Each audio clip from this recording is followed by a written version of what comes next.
اور اس کے اندر شروع ہی میں یہ آ گیا کہ اللہ کی مدد کسے کہتے ہیں؟ السلام علیکم یا انصار دین اللہ، تم پہ ہمارا سلام ہے حبیب ابن مظاہر، ہے مسلم ابن اوسجا، ہے حر ابن یزید الریاحی، اے ہلال ابن نافع بجلی، تم نے دین خدا کی مدد کی ہے۔ یہ زیارت وارثہ کا ٹکڑا السلام علیکم، آپ کا یہ سلام، یہ سورہ محمد کی اس آیت کی تفسیر کر رہا۔ قرآن کہتا ہے ایمان لانے والوں دین کی مدد، اللہ کی مدد کرو۔ زیارت وارثہ ان لوگوں کو کہتی ہے کہ تم نے دین خدا کی مدد کی ہے، یہی اسلام نے ہم سے ڈیمانڈ کی ہے، اور یہی وجہ اس انداز سے ہم نے سلام نہ آقا حسین کو کیا، نہ شہزادہ علی اکبر کو کیا، نہ حضرت عباس کو کیا، ہم نے حبیب ابن مظاہر کو کیا، ہم نے مسلم ابن اوسجا کو کیا، السلام علیکم یا انصار دین اللہ۔ اور جب اس انداز سے ہم نے سلام کیا تو چونکہ قرآن کی اس آیت پہ عمل ہوا جو ہم سب کے لیے ہے، اس لیے اس زیارت کے آخر میں پھر وہ جملہ آ گیا فَيَا لَيْتَنِي كُنْتُ مَعَكُمْ فَأَفُوزَ مَعَكُمْ۔ ہم نے کیا کہا کہ اے دین خدا کے مدد کرنے والوں، تم پہ ہمارا سلام، اور پھر اپنی دعا پیش کی کہ کاش تمہاری طرح ہم بھی دین خدا کی مدد کرتے۔ اور یہاں پہ اکثر میں ایک جملہ کہتا ہوں کہ یہ والا فقرہ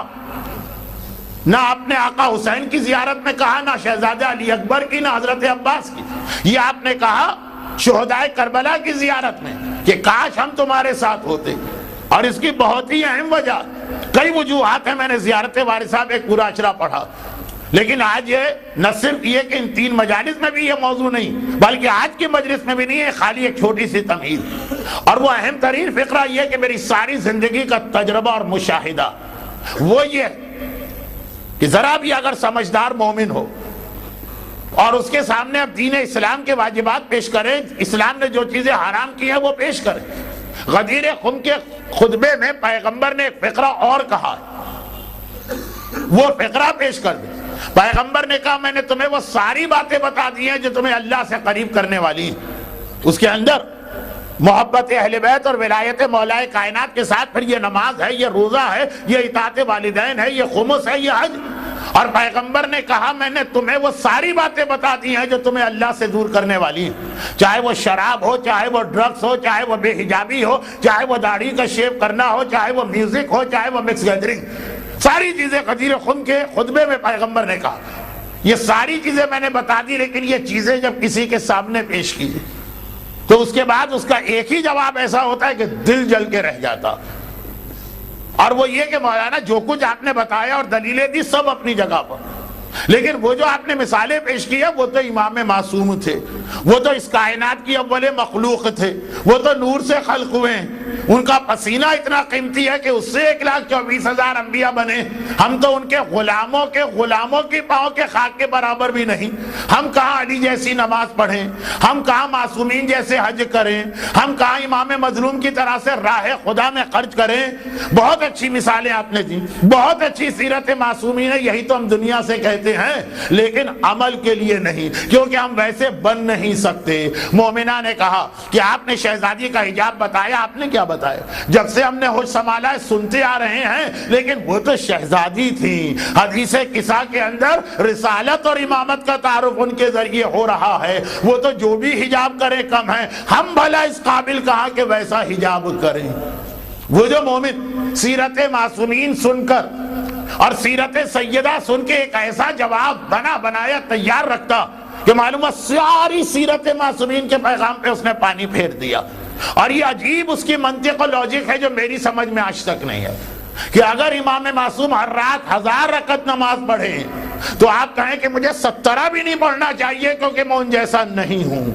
اگر 1000 وہ پڑھیں اور آپ سے کہا جائے آپ بھی ہر رات 1000 پڑھیں تو بات سمجھ میں آتی کہ آپ کہیں کہ ہم ایسے کہاں کہ ہر رات 1000 پڑھیں، لیکن وہ 1000 پڑھیں تو ہمیں 0 پڑھنا چاہیے، تب ہم امام کے غلام بن سکیں گے۔ اگر ایک آدھ رکعت بھی ہم نے پڑھ لی تو کہیں ایسا نہ ہو کہ ہم اپنے آپ کو امام جیسا سمجھنے لگے۔ یہ آج تک میری سمجھ میں نہیں آیا کہ اگر شہزادی ایسا حجاب کرے کہ وہ جنازہ جو رات کے اندھیرے میں اٹھنا ہے، جمادی الثانی کی اس تاریخ میں اٹھنا ہے جب چاند کی روشنی بھی نہیں ہوتی ہے۔ دوسری تاریخ کا چاند کون سی روشنی ہوتی ہے؟ جہاں پہ جنازے پہ کوئی آ بھی نہیں سکتا ہے، اتنا سخت ان کا حجاب ہو، تو ہم تو چونکہ ان کی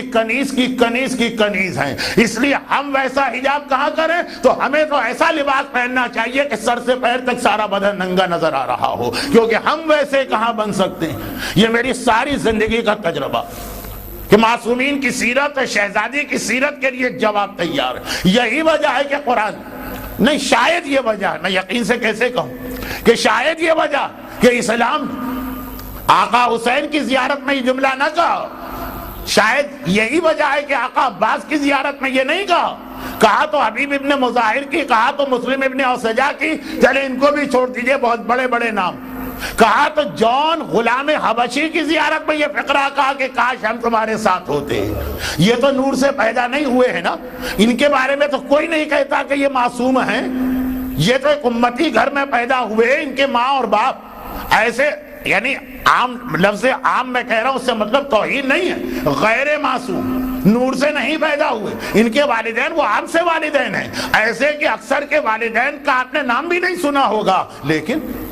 وہ کردار کی وہ عظمت کو پا لیا اپنے عمل کی وجہ سے۔ وہ یہ کہہ کے پیچھے نہ ہٹے کہ مولا کربلا کا جہاد تو آپ ہی جیسا کوئی معصوم کر سکتا ہے، غلام حبشی جون میں یہ مجال کہاں کہ وہ آپ کی نقل کرے؟ نہیں، وہ تو تڑپا جا رہا ہے کہ مولا جتنی میری طاقت ہے اتنا تو مجھے آپ کا ساتھ دینا ہے، فیا لیتنی کنت معکم۔ لیکن یہ فیا لیتنی آیا کہاں پہ؟ یہ فیا لیتنی آیا السلام علیکم یا انصار دین اللہ، دین خدا کی مدد کیا کرنا ہے؟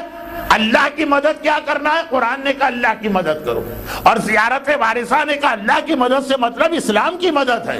اسلام تمہاری مدد کا محتاج نہیں ہے۔ جب خانہ کعبہ کے لیے عبد المطلب یہ جملہ کہہ دیں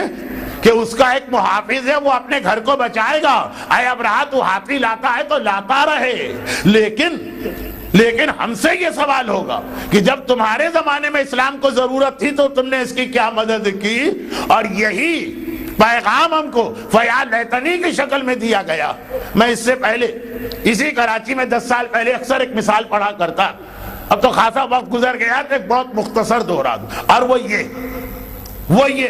کہ جب آپ نے کربلا کا واقعہ سنا عاشورے کا دن، کہ آپ کا دل اس دن نہیں تڑپا ہوگا کہ کاش میں بھی کربلا کے میدان میں ہوتا، کاش کاش کاش، ایسے تو بہت سے نوحے بھی بن گئے، لیکن الفاظ اپنی جگہ پر، جب آپ نے کہا کاش میں ہوتا تو گویا یہ کیفیت ہو گئی جیسے ایک کوئی صاحب کربلا گئے یا نجف گئے یا کاظمین گئے یا مدینے گئے یا مکے گئے خانہ کعبہ، اور وہاں جانے کے بعد ہر آدمی کی عادت میں شامل ہے کہ زمانے بھر کی دعائیں اکٹھا کر کے وہاں پہ یہ دعائیں مانگتا، اور نہ کربلا میں آقا حسین کو کوئی اعتراض ہے اور نہ ہی خانہ خدا میں پروردگار کو، بلکہ اگر ان سے دعا نہ مانگی جائے تو ان کو اعتراض۔ ان الذین یستکبرون عن عبادتی، قرآن میں خدا کہہ رہا ہے جو میری عبادت میں تکبر کرتے ہیں، کیا تکبر کرتے؟ کہا وہ اپنے آپ کو اتنا بڑا سمجھتے ہیں کہ میرے آگے ہاتھ بھی نہیں پھیلاتے، تو حاجت طلب نہ کرنا اس کو کنڈیم کیا گیا ہے کہ اچھا اتنے بڑے ہو گئے ہو، کیا امام کے آگے بھی ہاتھ پھیلانے کو تیار نہیں، مشکل کشا کے آگے بھی ہاتھ پھیلانے کو تیار نہیں، اللہ کے سامنے بھی، تو دعاؤں میں ان کو کوئی اعتراض نہیں۔ لیکن جب ساری دعائیں ہم مانگتے ہیں تو کچھ تو دعائیں دل کی لگی ہوتی، مرسیڈیز گاڑی مل جائے، ایک بڑا اچھا ڈیفنس میں 1000 گز کا پلاٹ مل جائے، اب میں پرانی بات کہہ رہا ہوں، اب کوئی نیا علاقہ بن گیا ہوگا اور 1000 گز بھی کم رہ گیا ہوگا تو اس کو اپڈیٹ کر لیجئے دعاؤں کو، کیونکہ 10 سال میں پتہ نہیں اب دعاؤں کا کیا انداز ہو گیا ہوگا۔ اس زمانے میں جب میں نے کراچی عارضی طور پہ چھوڑا تو یہ دعائیں بہت پاپولر تھی کہ پلاٹ مل جائے، ایک اچھی گاڑی مل جائے، امریکہ کا گرین کارڈ مل جائے، اللہ تمہیں، جب میں نے اپنا بچپنا دیکھا تو حج کی دعا ہوتی تھی، اب یہ دعا ہوتی ہے تو جو بھی آپ کی دعا سب مانگیں، لیکن آخر میں کچھ روٹین دعائیں ہوتی ہیں، آخر میں وہ تو جتنی اپنی دل کی لگ رہی ہے وہ تو آپ نے اللہ سے مانگی، اور اس میں کچھ روٹین دعائیں ہوتی ہیں جن میں ایک دعا یہ بہت زیادہ ہر مقدس جگہ پہ مانگی جاتی ہے کہ اے خدا اب یہاں آ گئے، اب تو واپس جانے کا دل نہیں جا رہا، موت بھی آئے تو اسی چوکھٹ پر آئے۔ مومن نے دعا مانگی، کوئی ظاہر گیا تھا، کوئی حاجی گیا تھا، کوئی عمرہ کرنے والا گیا تھا، واپس آیا، اب کچھ ٹھنڈا گرم ہو گیا، کچھ موسم بدلا، کچھ غذا بدلی، کچھ سفر کی تکلیف، جاتے ہی مسافر خانے میں جاتے ہی بیمار پڑا، اور طبیعت اتنی خراب ہو گئی، اب اکیلا ہے، گھر والے بھی نہیں ہیں، اس میں تو اور آدمی کی آنکھوں کے سامنے موت ناچتی رہتی۔ ایک بار بڑے گھبرا کے بڑی حسرت کے ساتھ کہا خدا بندہ دعائیں تو میں نے اور بھی بہت ساری مانگی تھی، قبول کرنا ہو تو یہی ایک دعا اللہ کو قبول کرنا ہو۔ اسی انداز سے جب کبھی ہم کربلا کو یاد کر کے یہ سوچیں یا کہیں کہ کاش ہم وہاں ہوتے، ہم وہاں ہوتے، ہم وہاں ہوتے، اور یہ سوچنا اور کہنا چاہیے، تبھی تو زیارت کا حصہ بنایا۔ لیکن جب ہم یہ سوچیں اور کہیں، ٹھیک اس موقع پہ میرا چوتھا امام آگے بڑھ کے آ گئے۔ جیسے کسی نے آ کر آپ سے کہا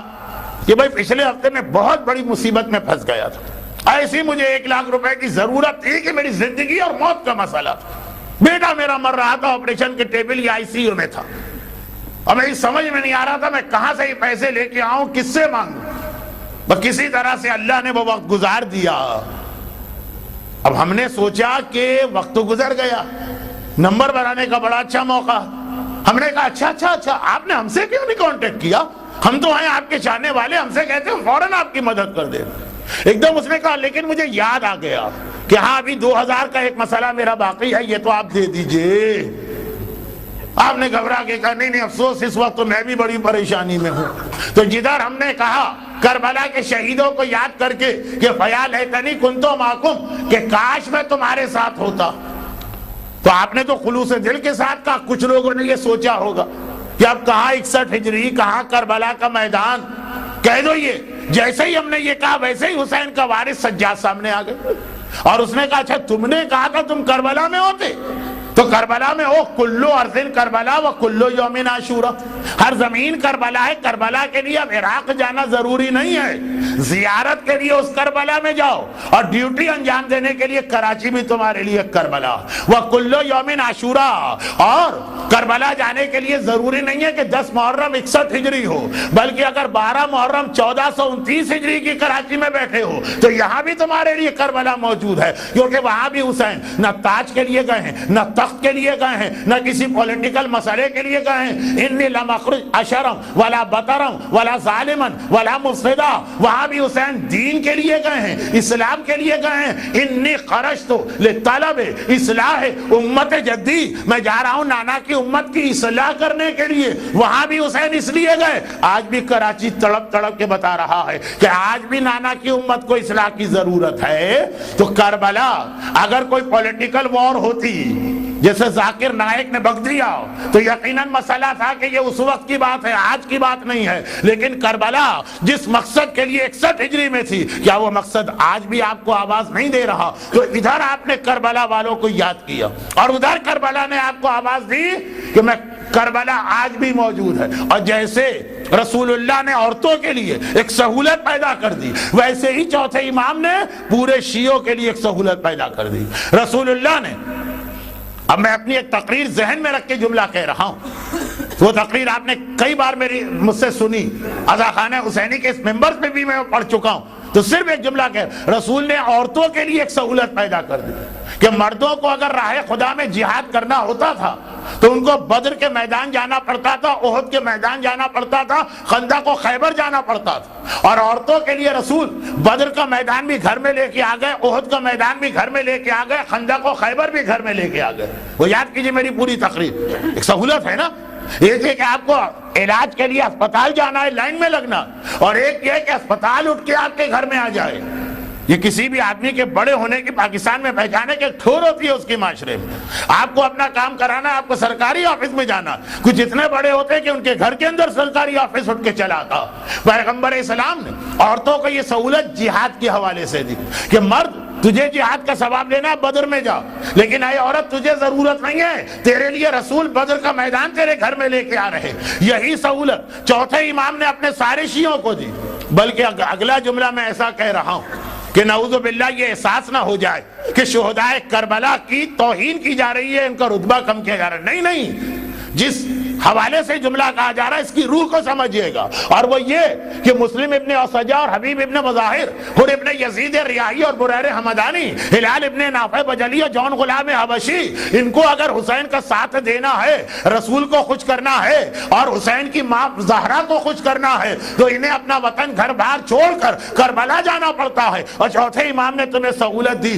کہ اگر تمہیں کربلا کے جہاد میں حصہ لینا ہے تو کربلا چل کے تمہارے گھر میں آ رہی ہے، آج دیکھ لو کہ تمہیں اپنی ذمہ داری کس طرح ادا کر